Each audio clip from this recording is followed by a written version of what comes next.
Psychedelics aren't a cure for anything. They're a catalyst. They help you remember who you are. They remember a way you used to think before society and your parents and the teachers and the government gave us layers and layers and layers of masks. The academia, I think they've done a great job of talking about all the different things that psychedelics are having positive effects in. So it's everything from experiencing depression and anxiety, OCD, eating disorders, substance use challenges, gambling, overeating, autism. There's a beautiful group doing work with autism psychedelics. They'll say, I couldn't read emotion until psychedelics helped me unlock that. And then there's this other person who would say, my family didn't understand how much I love them because I couldn't express it.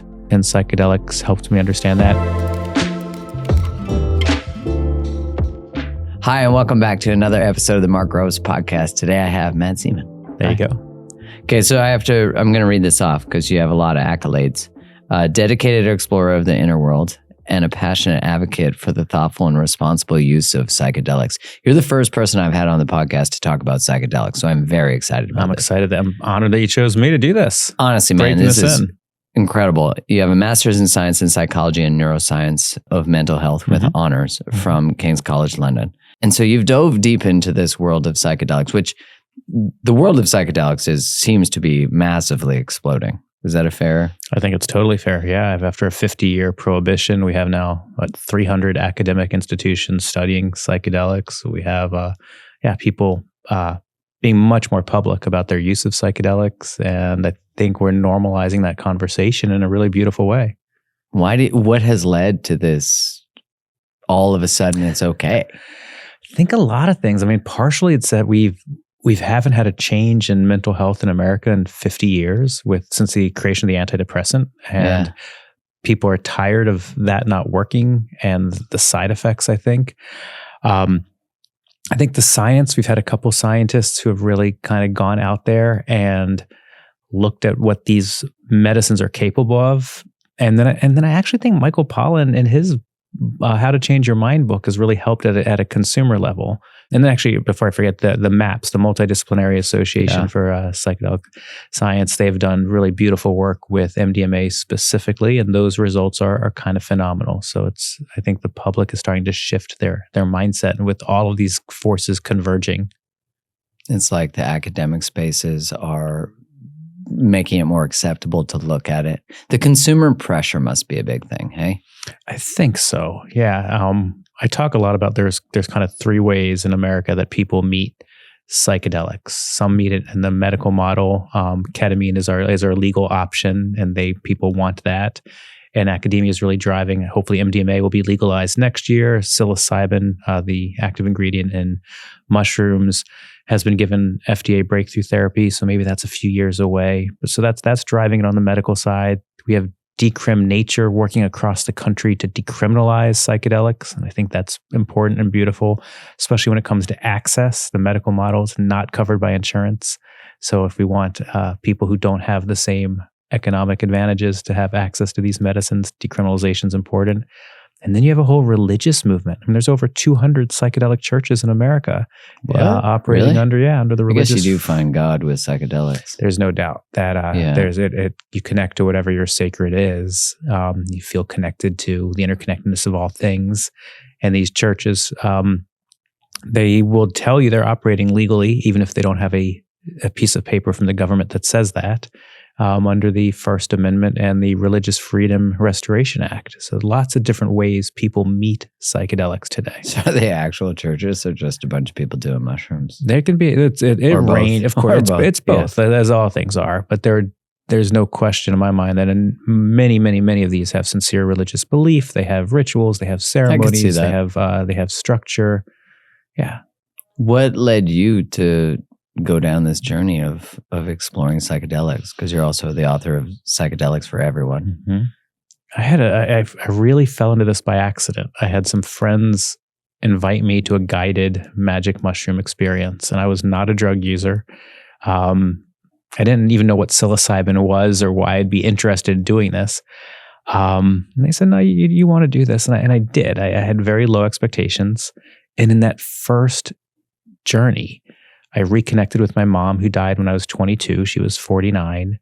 And I could almost pull a string from her to me to my children. I was like, okay, wait a minute. Maybe she's not gone. Maybe I'm carrying her forward, and maybe there's this other thing here. I felt incredibly safe and loved in this first journey. And then in the next instant, realized that I don't normally feel safe and loved in my everyday life. And that was a huge insight. And again, over 6 hours, insight after insight after insight, finished that experience and said, what just happened?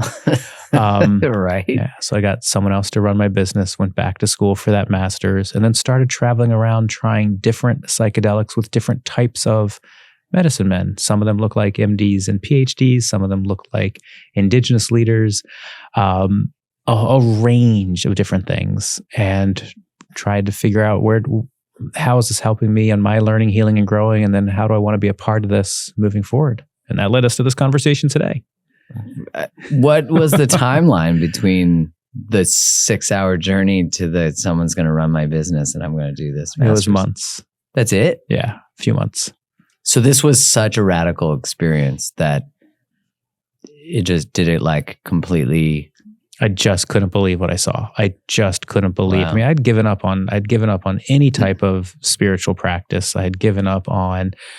I was scared of dying. I was making money for money's sake, building businesses and just changing the goalpost. I wasn't satisfied at all. And this gave me a glimpse of what could be.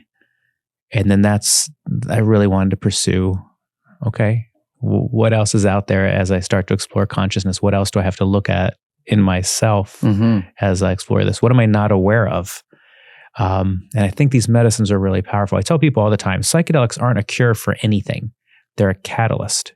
They help you remember who you are. They remember a way you used to think before society and your parents and the teachers and the government gave us layers and layers and layers of masks.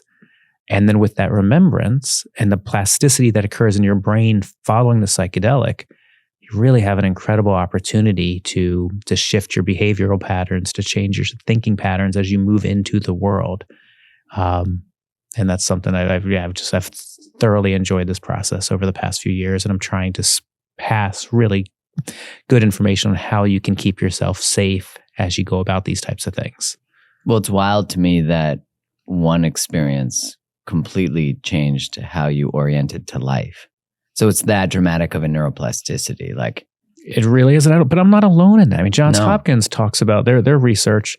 Most people, upwards of 80% of the people who come into their studies will talk about this as being one of the 5 most important things that's ever happened to them.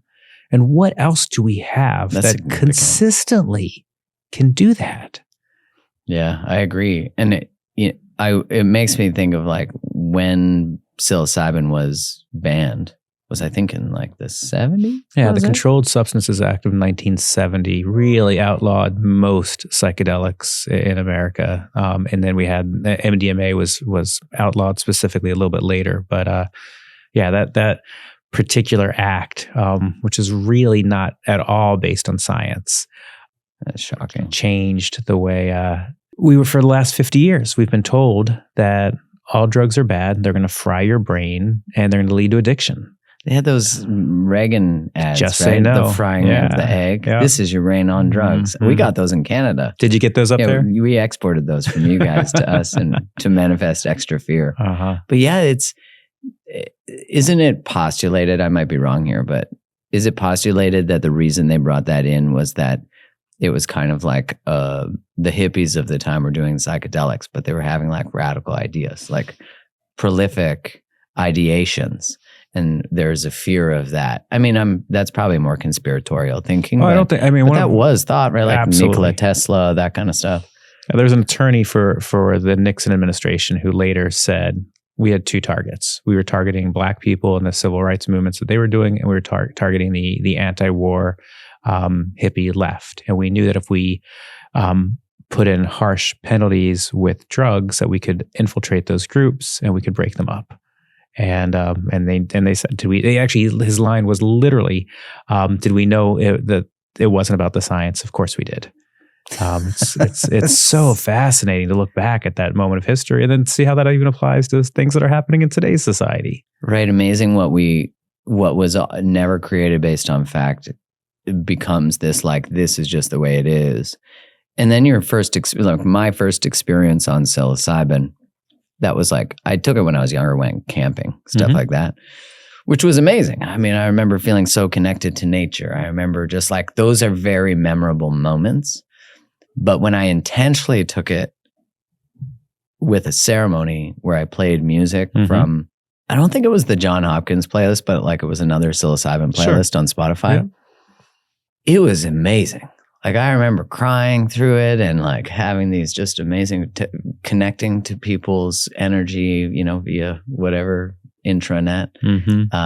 I had two friends come up for me during it, and I reached out to them after, and I had felt like they needed some sort of support, and they did. So it was like this really cool, I was forever touched by it. And that's why when I journey, I'm very intentional now. But what I find is that, you can't help but have one of those experiences and not feel connected to what people might call God or whatever. Yeah, I think there's the interconnectedness of all things. I mean, especially in a society right now that's lonely, that feels isolated, that feels scared. To know and to remember that you're not alone, that you're connected to not only all of us as fellow travelers, but we're not separate and apart from nature. We are nature. And I think medicines like psilocybin really, really bring that home. And then other psychedelics like sassafras or MDMA help us feel love for ourselves and feel love for others, and to remember that that we are loved and that we are enough. And for so many people, they just haven't felt that in a long time. And these awaken that. These like give them a vehicle or a pathway to access these emotions that have been suppressed or repressed. Yeah, it's been covered over, and to remember that way of thinking. I mean, truly, as we get older, we get into repetitive thinking patterns. So the analogy I talk about all the time is if we're skiing down the mountain, every time we go down the mountain, we ski in the exact same track, to the point of when we get in our 40s and our 50s, we can't leave the tracks at all. And the psychedelics dump fresh powder on the mountain, and we remember, oh wow, I can ski this way, I can ski that way. Again, not a cure, it's a catalyst, it's a remembrance. So now you know that, you remember that, and your brain is in a state of plasticity. So then what are you going to do with that information? And then we all manifest our repetitive thinking in different ways. For some of us, it's how we eat. For others, it manifests in feeling depressed or feeling anxious. It can be smoking, it can be alcohol, it can be so many different things. Okay, but I don't have to think of it that way. So then what do I want to do? Well, maybe I don't want to drink so much, or maybe I don't want to gamble, or maybe I don't want to repress these emotions. And then you can move forward and do those things. What did you find was the most, like as you did this research and went out on the road and tried all these different modalities? Was there any one that really stood out to you as having the most significant? Wow, that's an interesting question. I think I look at these medicines for different purposes. So let me explain it this way. Yeah, I'd love to hear the different ways you see them. A lot of the churches that I talk to, and certainly the ceremonies that I participate in, follows an arc of experience. So kind of on day one, you do a heart opener. So you feel that love for yourself and others, and that can be sassafras or MDMA or whatever that church has access to. It turns off shame, blame, and guilt.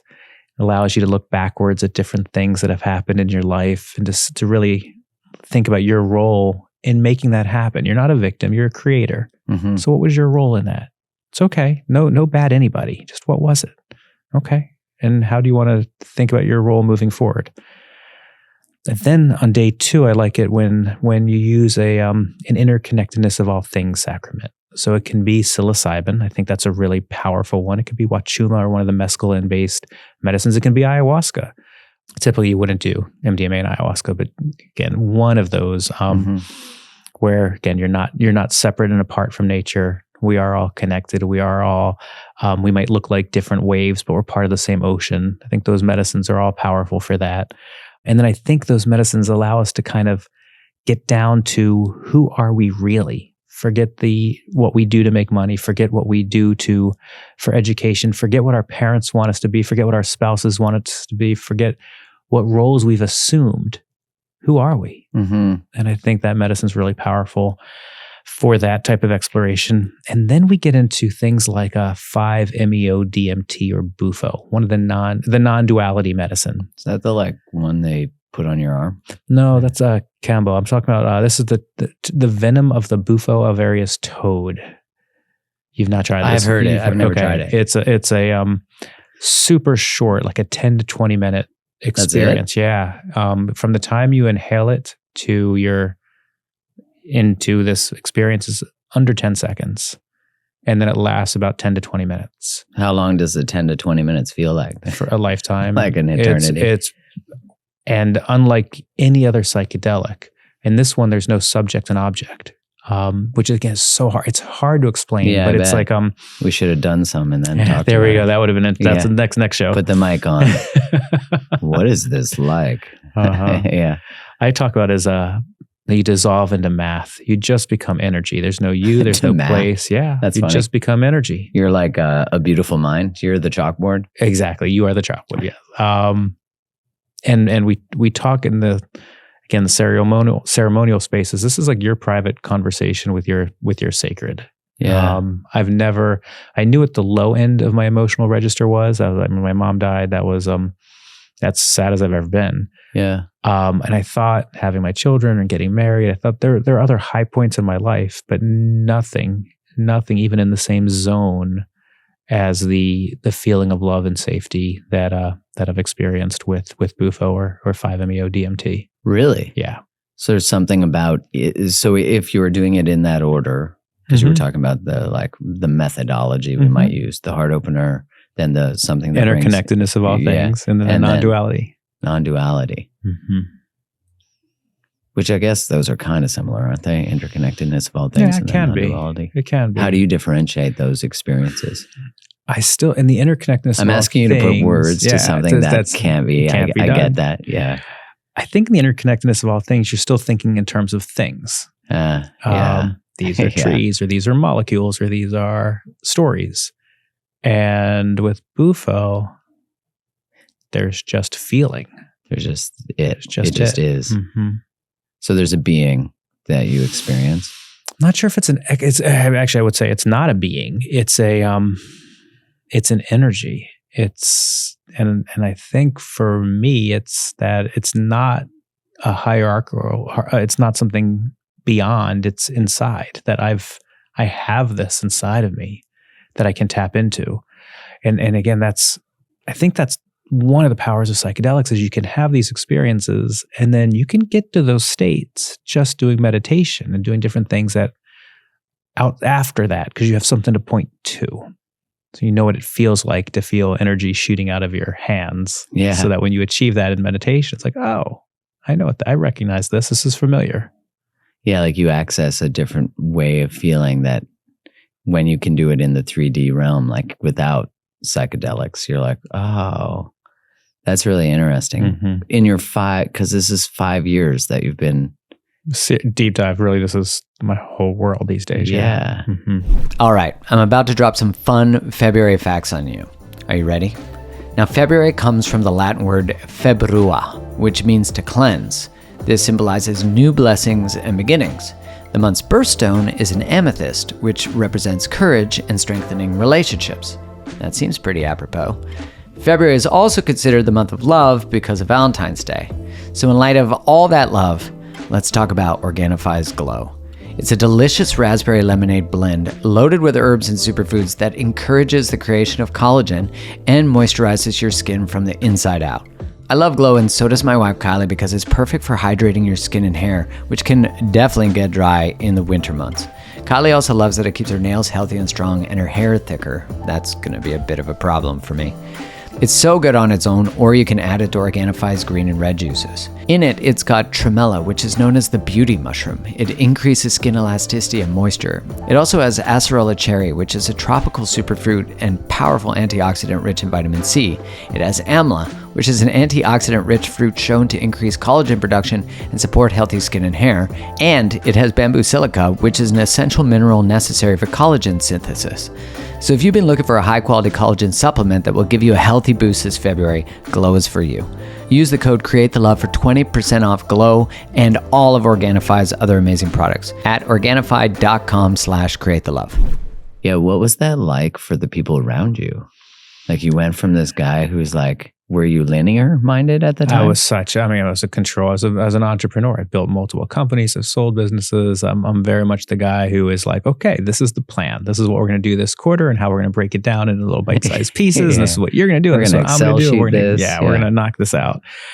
I think if you were to ask the people who I'm closest to, so you talk to my wife, you talk to my kids, I know I'm a better husband. I'm a better father.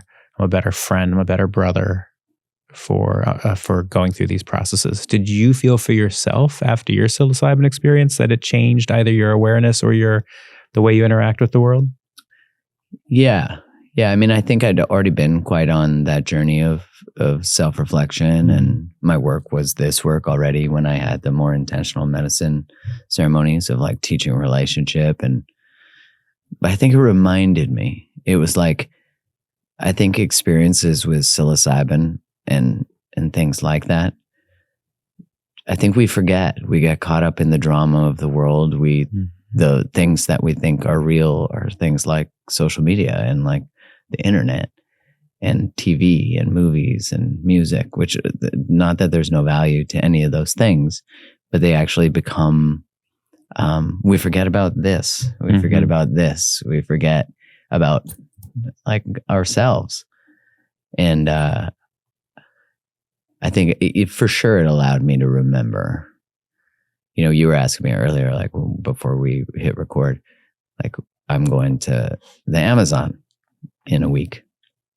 And like, what is my intention? And as you were talking about just that experience of a self that like below the layers of the programming of who you're told to be, of who, and I was saying to you, well, really one of the intentions I have is just to sort of feel what needs to be more revealed. But as you were sharing when we hit record, what I heard too that was interesting to me is like, I didn't realize that even in the act of starting to write about relationships and teach about relationships, that was a massive revealing for me, where like, I'm sure your journey of talking about psilocybin and like, I'm no longer an entrepreneur, but I am an entrepreneur, but it's not you anymore. And for me, that I didn't realize in the sort of revealing of what I most vulnerably want to talk about, teach, etc. There's still an identity that was formed that then when something wants to shift from that, I've now become just a different form of ego or a different form of identity. So I think there's like a real curiosity to what I might find in the interconnectedness to all things. How do you check that in your everyday life? So you're a teacher of relationships, a teacher of emotion. How does that work with your wife? Well, you're constantly learning. There's no doubt about that. My wife's very like introspective in the same realm of the work. We wrote a book together about it. Well, there's a high level of accountability. Because like for me, I'm like, how do you teach something you don't do? So it is part of my A lot of people try to do that. What's that? Teach something that they don't do. Yeah. And for me, I think that was one of the gateways to me getting into integrity in every area of my life that I could see that I was out of, was because I knew that if I put pen to paper and said, this is something I know to be true about relationship based on my experience, then I can't now not do it. You know what I mean? There's like a level of accountability that comes, and I think that words when they're lived are different. Like if you weren't actually experiencing all the things you just, read that these things did this or, it would be very different. And I think there's a lot of teaching that comes from like the intellect. Like I read this in a book, this is how it works, versus like, which if someone learned about depression and they learned about antidepressants. They'd be like, oh, you're depressed. Here's the solution to depression. It's this drug. It's try meditation. You probably won't do very good at it. Just use this drug, but because you've now experienced the plethora of emotions and walked your way through it, you're like, wait, sure, there's a place sometimes, but like, hey, you can actually heal, and you aren't, that experience. What do you think? I think it's really interesting. I think why, again, 3 ways people meet psychedelics: medical, decrim, and religious. Why is religious taking off? And it's such a heavy word in our culture. Religious. I think so. And I think people are leaving churches in droves, and people are in many cases tired of the moral preaching. I think they're tired both of the moral preaching of the church and the medical sedation of the medical community. And here with psychedelics, in many times, you don't have a dogma. There's no one saying, you need to believe this, and I'm going to tell you why this is right. Mm-hmm. It's a direct spiritual experience, and that you then emerge with a knowing that's different. It's not theoretical, it's experiential. That's interesting. And I think that's part of what's making the spiritual side of psychedelics so powerful right now. Again, everywhere we look, the kids and adults are being prescribed antipsychotics, mood stabilizers, antidepressants, with really no path to ever get off of these medicines. We don't have the resources, and it's so sad. It's sad. It is sad. And like, what's wrong with the circumstances of the world that is actually normalizing? It's like, I saw that, I think it's the American College of Pediatrics, but a pediatric organization just started. They used to say that with obesity with children, you would just watch and wait. Now they're saying treat early. This just came out. And I'm like, what is happening? Like, what's going on with our food system that's a problem? What's going on with our food system also on the impact of mental health, of course, right? Like sugar and processed foods. And the WHO just had a study come out saying that actually highly processed foods can be really good for kids. It's like, what is happening? But I say all that because, what you're saying about religion, because I think it's all correlated, is that there is an exhaustion to the sort of continued things that aren't working that we're being told are the way. Much like religion, which I think there's an interesting perspective, like the most brilliant thing that the church ever did was teach us that they were the broker between us and God. Sure. Right. But when you do psilocybin, there's no broker. Mm-mm. You are God. You experience God. Even the idea of saying you are God to a lot of people is blasphemous. Absolutely. So you're a prophet? That can't be. What does that so mean? Now you're Christ. Right. Oh. Like, well, actually, that's... Do you think that we are in a space where there is like actually, maybe I'll say this better. I hope it's better. It'll be different. Yeah. It seems as though the relationship that is shown to us as being spiritual, like through a church, through whatever, is actually void of authentic, true access to like a non-judgmental spiritual connection, right?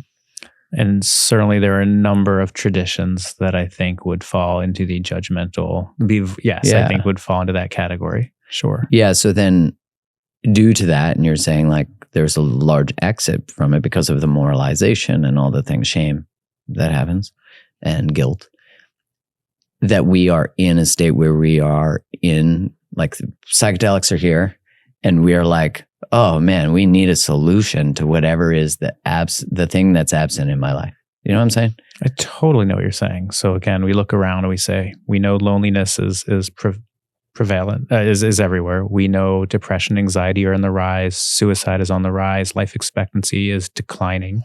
Yeah. You're talking about what you put in your body. And it's interesting to think in terms of everything we consume. So are we spending enough time consuming sun? Are we spending enough time getting sleep? What are the shows and the games that we are watching? What does it feel like to know every day that there are nuclear weapons pointed at our heads? To what is it like for this generation who's going to school knowing and practicing school shooter drills? That's crazy. It has to take a toll on, and then we wonder, why are kids experiencing depression and anxiety and having panic attacks?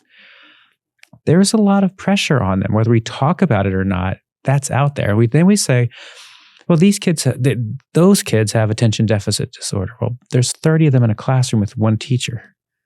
That's not a great way to learn. That ratio seems off. And they're sitting in a desk all day, you know.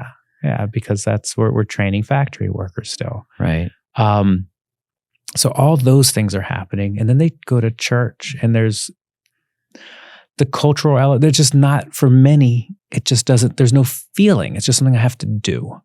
Yeah, it's not a spiritual ceremonial practice, although it's supposed to be rooted in that.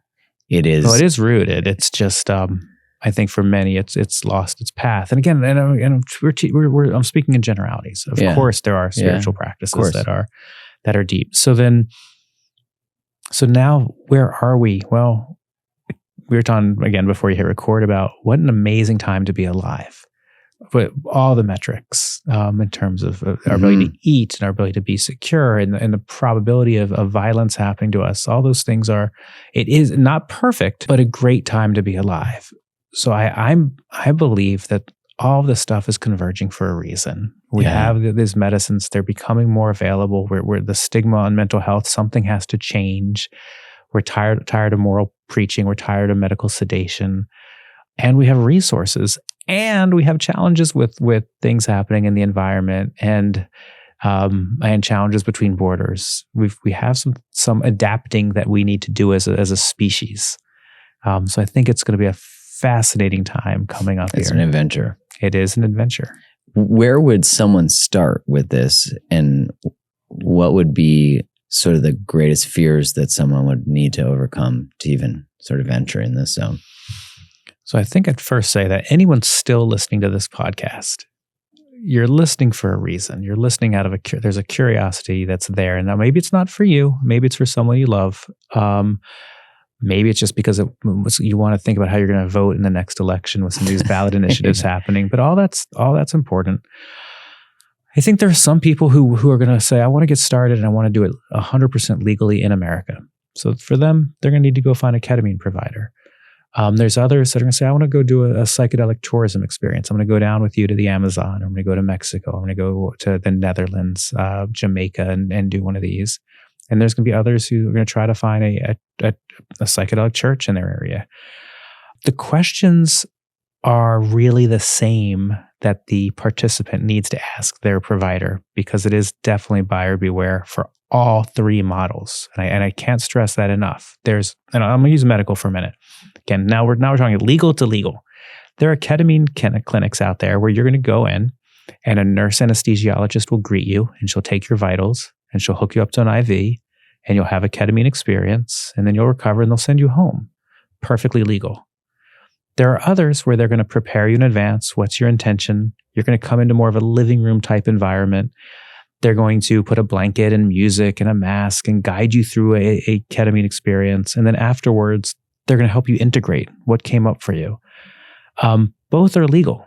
Radically different philosophies on whether one believes this is just biochemical. Give you the medicine and you'll be healed. And the other group says it's a biochemical, psychosocial, spiritual model. So you as the consumer have to ask the question, what am I getting here? Maybe the first one is fine for you because you can supplement it with other things on your own. That's beautiful. So I'm not saying one is right and one is wrong. I'm saying you as a consumer need to ask the questions. Mm-hmm. Johns Hopkins talks about source, set, and setting. So source is, where did your drugs come from? Ketamine, we know that's medical ketamine. That's a pharmacy. Great, we can check that off. Anyone else, where do their drugs come from and do they test them? Set is your mindset. So are you ready for this? Are you doing this because you want to do this? Or are you doing this because someone has asked you to do this? My recommendation, if you don't really want to do whatever psychedelic you're thinking about, don't do it. It's not the right time. What else goes into set? Do you have a clear intention for the experience? Have you thought about your resources, who can support you after the experience?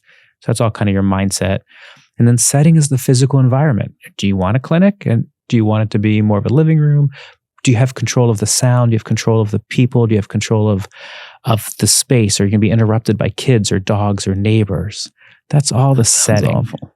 And it can be awful to be interrupted when you're doing your work. Yeah. And then also the rules of engagement fall into that. So again, many of the better, you can ask your provider, is anyone going to talk to me when I'm under the influence? Or if I'm in the room in a group ceremony, are the other people are allowed to engage with me? Is anyone going to touch me? Finding all that out in advance so that you know what you're walking into. How many people are going to be in the room with me? I love ceremonies with like 20 people, 10 to 20. There are others who believe in 40. There's others who believe in 80 or 100. So again, I'm not saying they're wrong, but at least you should know what you're getting into. Yeah, like what's your preference? What's your preference? Yeah. So those are all good questions to, again, ask. Medical's doing group ketamine now. So how many people? Are you giving me music? What's going to be what's the intention and what's the integration work? You can now buy psilocybin online, can't you? Not here in America. Really? Sorry, let me try that again. You can, it's just not legal.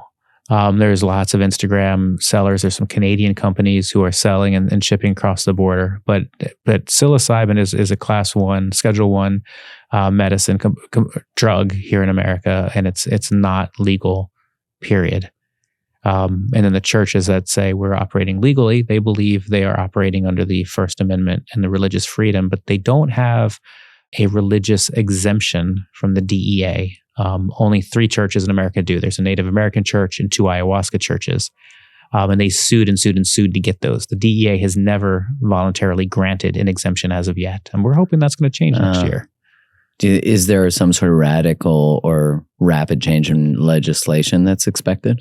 There is a criminal case that is supposed to happen next year that we think that's going to change the exemption process here in America. So everybody is watching this. Yeah, because people, I think a number of these churches want the exemption. They want to have a straightforward discussion with the government and say, okay, what do you care about? So, and how can we help keep our participants, our congregations safe? And how can we get access to as pure of medicine as possible? So I think the churches really want to practice the sincere religious belief openly. And we're not quite there yet as a country. It's funny. I mean, in the old days, there was just healer, and the healer was a medicine man and a spiritual leader. And we in Western society have really separated those roles from pure science to pure religion. And it's totally fair to say, okay, well, if he gave psychedelics to just the clergy, that they might not have the latest information about our brains and bodies to keep us safe. But conversely, the medical community doesn't have the latest spiritual knowledge. So how do we reconcile the medical and the spiritual? How do we come out into the open so that both can practice? For adults who want to practice, that they can do so with the latest scientific and spiritual information that's available to keep themselves safe and to optimize that experience. How might someone know that these processes could be beneficial to them? You mean psychedelics as a whole? Yeah. I guess I can give this to academia. I think they've done a great job in the media in this particular case of talking about all the different things that psychedelics are having positive effects in. So it's everything from depression, from experiencing depression and anxiety, OCD, eating disorders, substance use challenges, behavioral manifestations like gambling or overeating, autism. I just came back from both Wonderland in Miami and the Psychedelic Science Conference in Denver.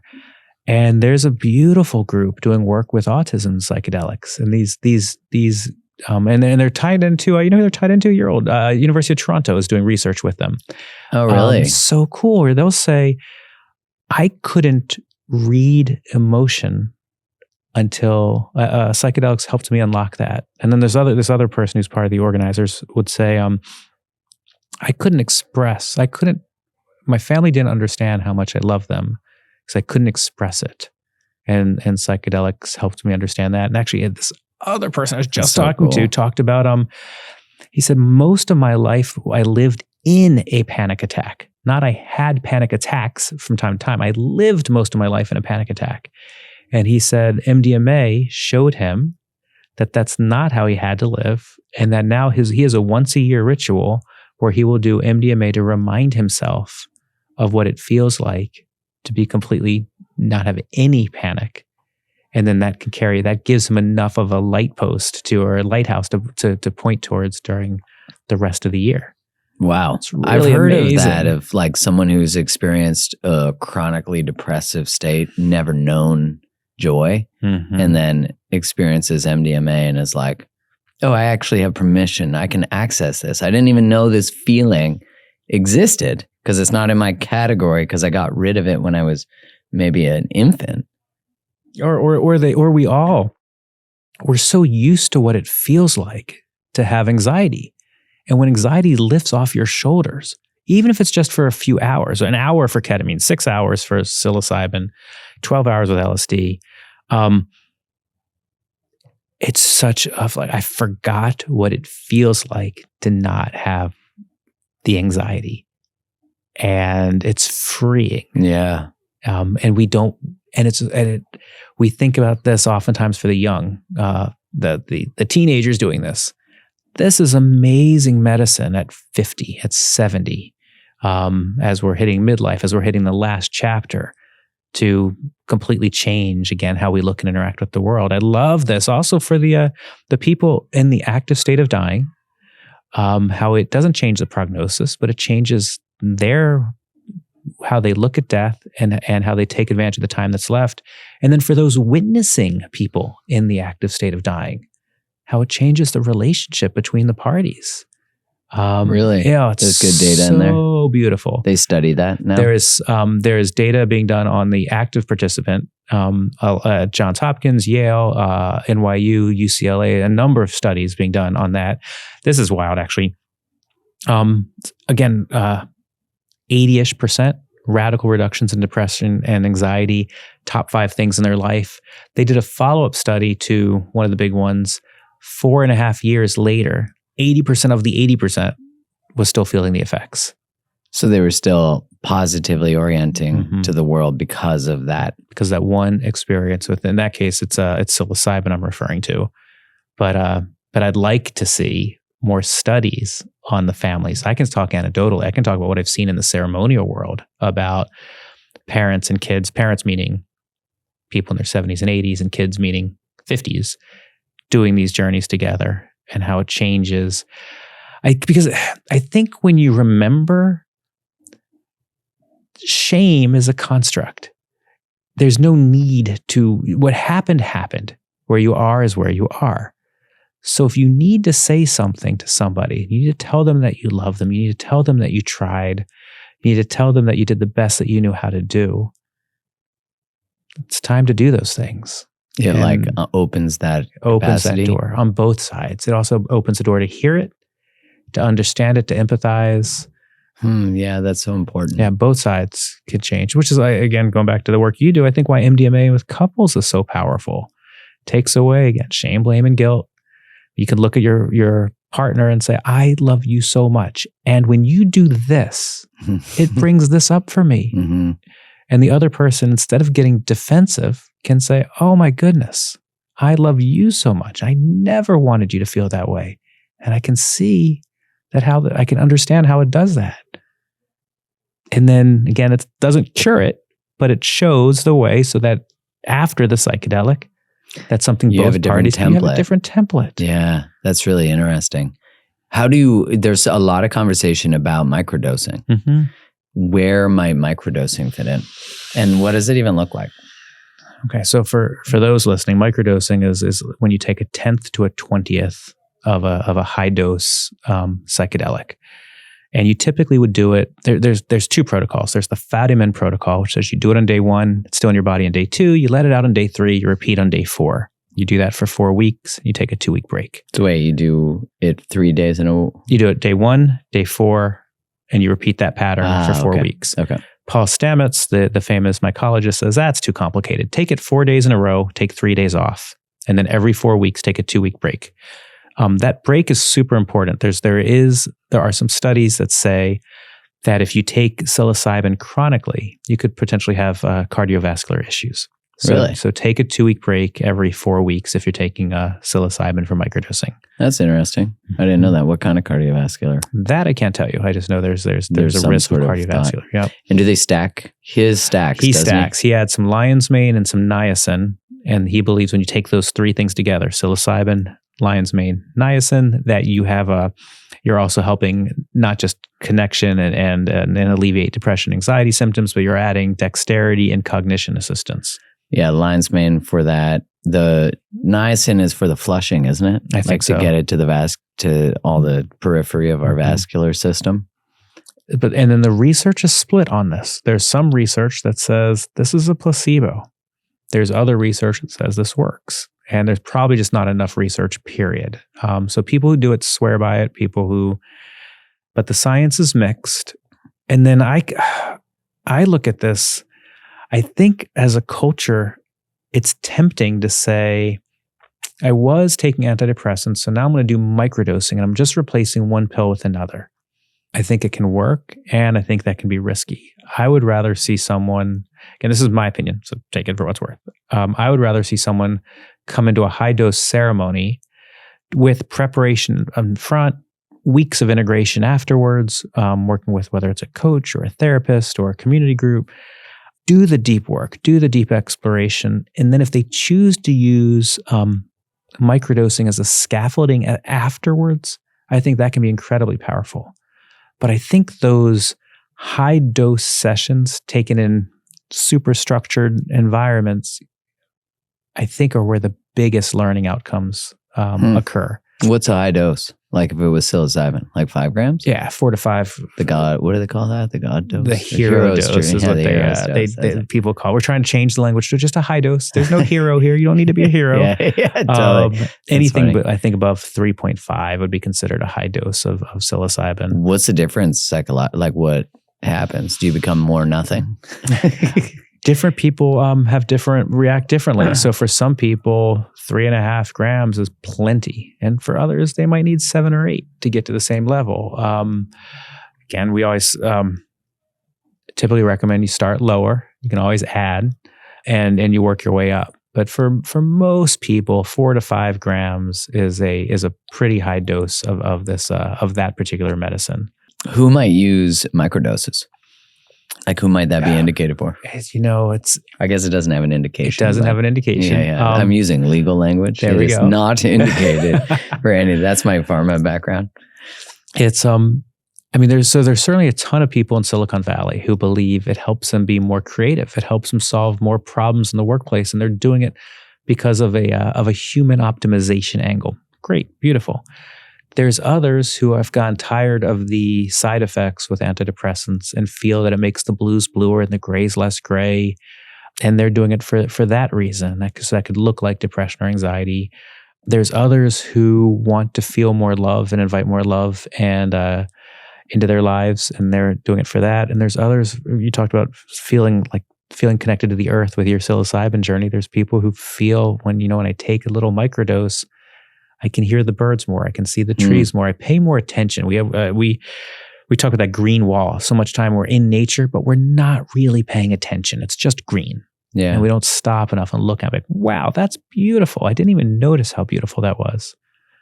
So I want to go back to you. You're doing a big journey here. And you've talked about intention. But I think what I'm still missing in our question is why now? Like what sparked that you're going to do this? You're going to take time off. You're going to fly all the way to South America. You're going to do this. Why now for you? I think it was opportunity, like one for sure, because my friend who does it, like I'm going with a small group instead. He normally takes really big groups. And I've felt called to do it, but I've not had the opportunity. Like I didn't want to do it in large groups. I didn't want to do it with like a bunch of people I didn't know. That was more of like the comfort thing. That's your personal preference. Yeah. And when it was presented, I got excited.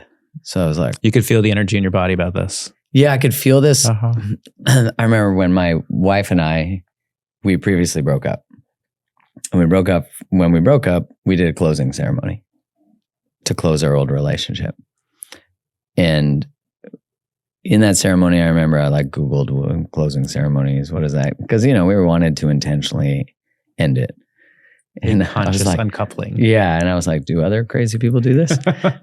But when I drove up to our house to do it, I was like, I don't know that I want to do this.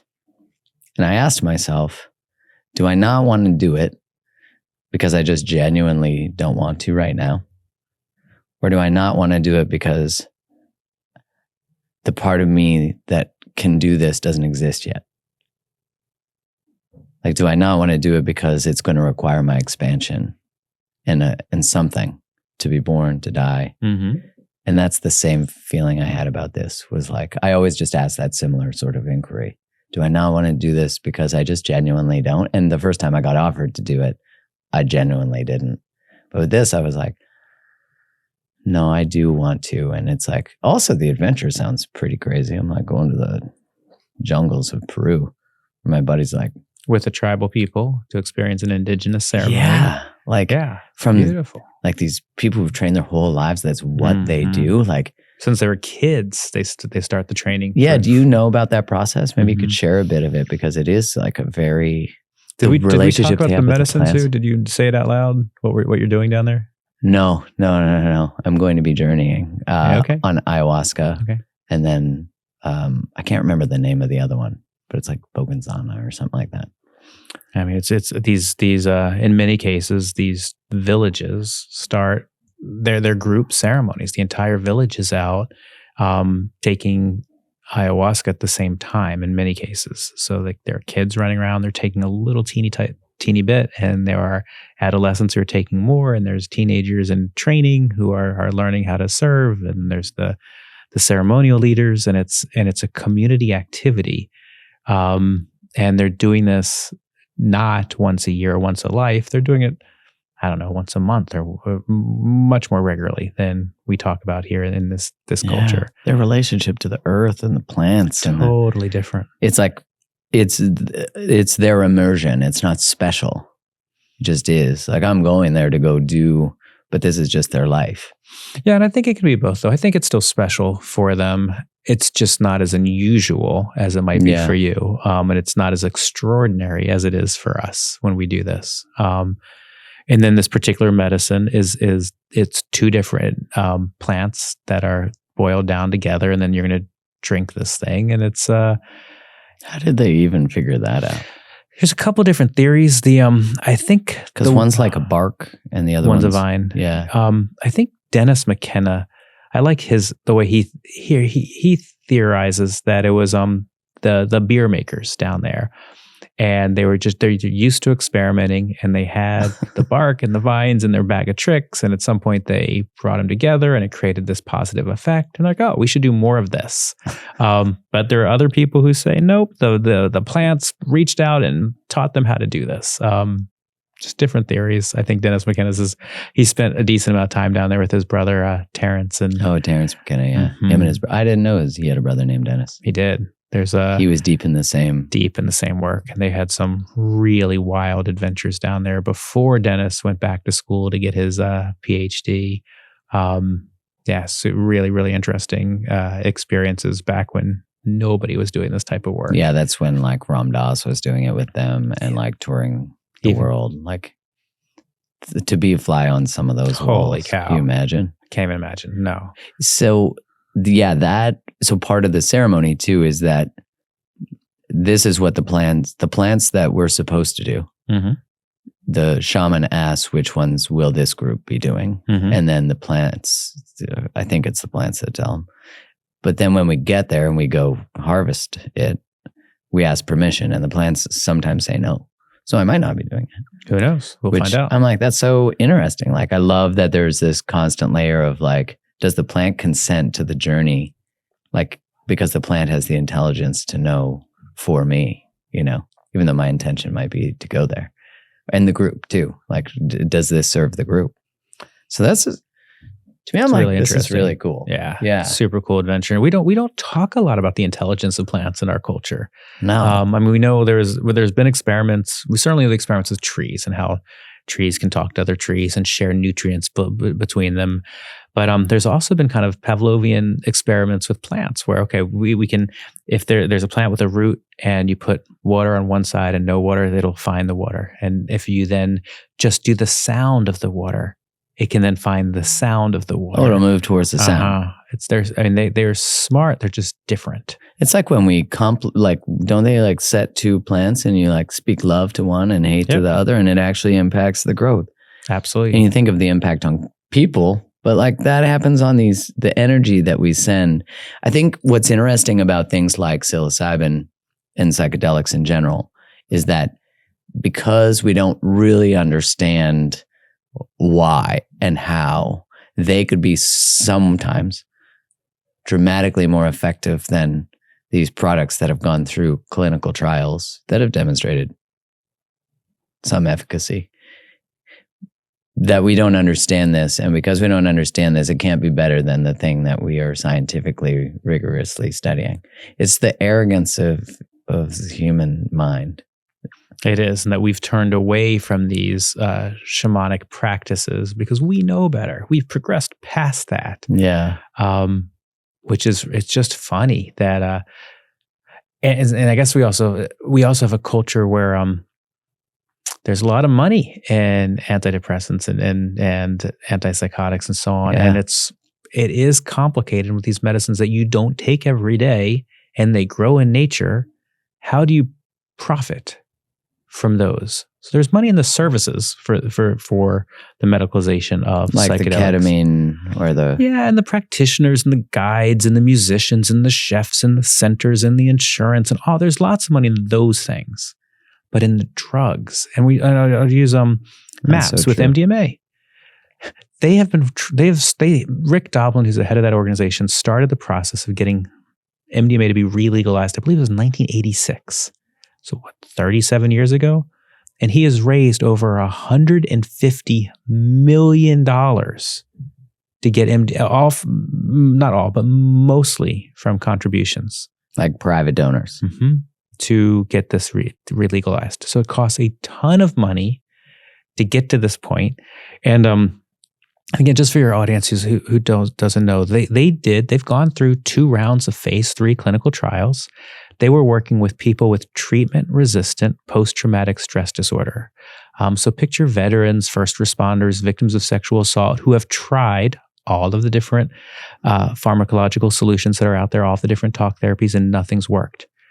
They gave them 3 sessions with MDMA with therapy before and after.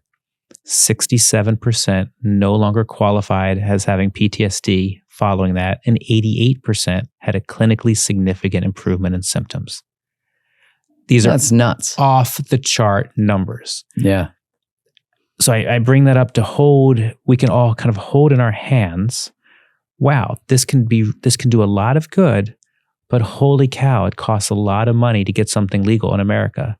So what is going to happen with a psilocybin or an ibogaine or an ayahuasca or a DMT when we don't have $150 million to make it legal? And hopefully someone's going to figure this out for the medical model. And there are people trying to figure this out, of course. And hopefully we have a decriminalization model. And hopefully we have a religious freedom model, and that people find access in these different places where they don't have to go down to Peru or Mexico or Jamaica to experience the power of these medicines. And that they don't actually have to say, I need a diagnosis. I need you to tell me that I'm depressed enough to be allowed to do this, that I just want to explore my consciousness. I just want to see what else is out there. And that should be a reason enough to take these types of medicines. Even that exploration of consciousness. Like, I think we live in such a linear experience, like our world, growing up, you go to school, you do it's like, your life is planned. This is what you're supposed to do by every age, that you forget about this exploration of the mystery. And coming back to even the experience of spirituality and God, it's like we are often disconnected from even the idea of God. Because for me, God meant guilt. Like, I grew up Catholic, and so it meant guilt. It meant you should feel bad if you experience any form of arousal. Like, God was not where I went to be expanded. It was like the source of the attempt to control my behavior. And so now we have, when I even thought about the exploration of consciousness, I didn't go say that to all my friends I grew up with. So you have an 8-month-old, right? Yeah. So have you started to think about how you're raising? Have you and your wife talked about how are you going to raise this beautiful boy? Yeah, lots of conversations about, like where do we want him to go to school? Like, how do we want him to be educated? Much like you said, our education system is really predicated on the idea of training people to think a certain way and factory workers. And like, I want my son, or if we have more kids too, to experience diverse thought and be immersed in nature. Mm-hmm. Like so many of these schools, they're like, I remember being on the ski hill in Whistler and this kid on the chairlift beside me. I was like, why aren't you in school? I was just joking with him. He's like, I am in school. I'm like, what do you mean? He's like, our class is going up because we're doing physics and we're like studying avalanches. And I was like, that's pretty cool. That's immersive. You're going to remember everything to do with physics because of that. So that kind of thing. Yeah. I'll be interested to see. I have not done a psychedelic since I had a son, though. Mm-hmm. Mm-hmm. Like, did you notice your kids come up a lot in your experience? Absolutely. In a lot of your experiences? Most of the experiences. Yeah. Really? What sort of comes up? Oh, I've had a number of things. I've had, so we were talking about panic attacks earlier. My daughter has had a number of panic attacks. And on one of my journeys, she and I were riding in a 1970s funhouse where everything wasn't so much that it was scary, it was just off. It was just a little bit creepy. And then every now and again, we'd turn around a bend and something would jump out and scare the crap out of us. And in that journey, I asked her, is this what living with panic attacks feel like? And she said it was. Again, this was all on the journey. Mm-hmm. And then afterwards, we had a conversation about this. And I think I got a different understanding because we are two different animals. And I think I got an understanding of what it feels like to live with some of the experiences she's lived with. Mm-hmm. With my son, had a couple different really neat experiences with him. One where he chose to just be supportive of a ceremony where he was helping people go to the bathroom and blankets and water bottles. And at one point I opened my eyes and he was standing in front of me. And I was able to hug him and to kind of feel like our DNA was like, I could feel so connected. And I was able to say to him, I was like, both my parents died when I was young, and no one gives you an instruction manual on how to be a parent. And I just need you to know that I love you so much and I'm doing the best that I possibly can. And that I just need you to know that. And then we hugged some more. And then he went off to go help some other people. And I went back on my journey, which is, I think, symbolic of life. We have these moments. Mm-hmm. Yeah, I think being aware that they're their own animals is something that the medicine's really made me think about, and to be aware of how many things that I just assumed was just how it was. We talk about raising the kids as factory workers. I never put much thought into the violence of our education system. Of course, we think about violence in terms of school shooting, but I mean, even the way grading is done and the competitiveness of, it's not just, I'm not 4.0 is not good enough. And now I need to take these extra classes. And now I need to worry about my class rank. When none of that fosters, I'm going to help you do better. Yeah. Because now we're competing against each other. We're competing against each other at super early ages. I need to do really well in kindergarten to get to this particular school, and this is going to be a lottery. So now I'm having stress on what school I go to. That is wild. It's wild. And it's that stress wasn't around stress. When I was young. Was it around when you were? This? No. But I went to more of an East Coast thing. Like maybe in Canada it's more East, like Ontario, but because there's not a judgment of Ontario, but that it's just older. Like there's a lot of history there. We don't have, like in Calgary, the city's 100 and something years old. The whole city is? Yeah. So there's not like a lot of, maybe a little more, but there's not this, where the cities are 300-400 years old. There's a long line of, I didn't even know what a trust fund was till I came to New York and met someone who had a trust fund. I was like, what's a trust fund? How do I get one of those? This sounds great. You're balling. Shit.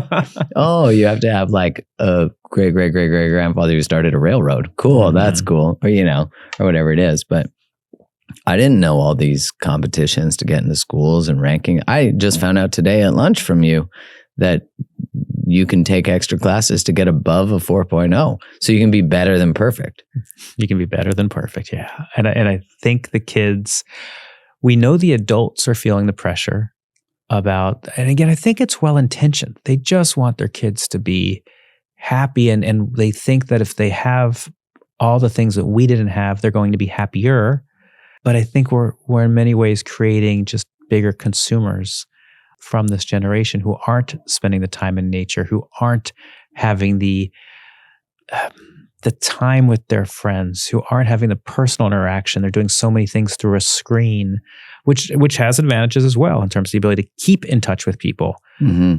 But it's less this type of conversation. I mean, I was thrilled when you're like, let's do this in person. I'm like, that's so much better. Yeah, it's so many of these are remote, and it just doesn't feel the same. So I come back to, it's the best time to be alive, and these kids are our teachers, and we have created this world the way it is so that we are all learning lessons every day, and that these conversations are happening, and we've just unleashed AI in the world, and how do we interact with AI in the future? If the facts are done and the ability to string sentences together is done for us, then asking really great questions and creating really great prompts is going to be a way to use that tool for who knows what in the future. And that takes it's wild to think about raising our children outside of a factory model. It's wild. Yeah, I feel like they're through things like psychedelics, through things like, I've interviewed a regenerative farmer. Mm-hmm. Like there feels like there's a large desire to return back to ceremony, village, family, earth practices, like being in the same space. I don't know, man. I feel like all this angst and anxiety is really indicative of being technologically overloaded. Like I think, and then the Zoom sort of culture that emerged from that, really exhausted. It's people are tired. And I know in the research, when they look at like on a Zoom call, you get really exhausted because in a personal conversation, we wouldn't be looking at each other's eyes the whole time. We're looking around, we look in the room, we look at your shoulder or whatever it is. But on a Zoom call, you're like constantly, and so it becomes fatiguing. Mm-hmm. And so that makes sense. But I feel like we're experiencing that on a high level, that there's a hijacking of our presence. And I feel like we're really craving presence. I feel like there's going to be an analog revolution. Yeah, and I think that analog revolution, I think it goes back to the the Bush administration, as the No Child Left Behind. That like it's so important that we all go to college. And we didn't talk about how mean, what a strange statement. Does that mean the vocational arts, plumbing, electricity, bricklaying, isn't a vocation, isn't something to be proud of, that you have to go to college to make your way in life? Yeah, you're left behind. You're left behind. Yeah. And so I think about, again, computers can do more and more. They can't use our hands the way a plumber can use their hands, an electrician can use their hands, a potter can use their hands. And I think we're going to have a return to these physical crafts where we distinguish ourselves from the machines through our ability to use our hands. Like the uniqueness of the arts. Mm-hmm. That's true. Getting back into that creative space. And I could talk to you all day. If we're going to approach things like psychedelics to expand the way we feel, see, all those things, how do you see that correlating? Because when you're talking about creating this sort of guidelines as to what your experience is going to be, right? That's the behavior of taking responsibility for how you want to experience that and create that, right? How do you see that sense of responsibility transcending, like the way we approach use of psychedelics, approaching our lives? Okay, so I'm going to take it from two different angles. Angle number one is just the belief that we create everything in our lives. These are our movies. We're all living our movie. So you've created me and I've created you. And sometimes the things we create feel good and sometimes they don't feel good, but it's all there to teach us something, because we can only learn, heal, and grow as we move forward through life. So if we can stop feeling badly and just look at it. I did this. I'm accountable for that. So that's piece number one of radical responsibility, is that we're responsible for everything. If you get in a fight with your wife, you created that fight. 100% you created that fight. Yeah. Unfortunately. That's hard, right? Because what comes with acknowledgement or taking that level of responsibility is shame, is guilt. But it doesn't have to. It does come, and it doesn't have to come with that. That's true. And we can look at we were talking again before we hit record, we were talking about emotions being thoughts that words haven't been assigned to yet. Okay, so you don't feel good. That's okay. Let's not try to numb it. Let's not try to suppress it.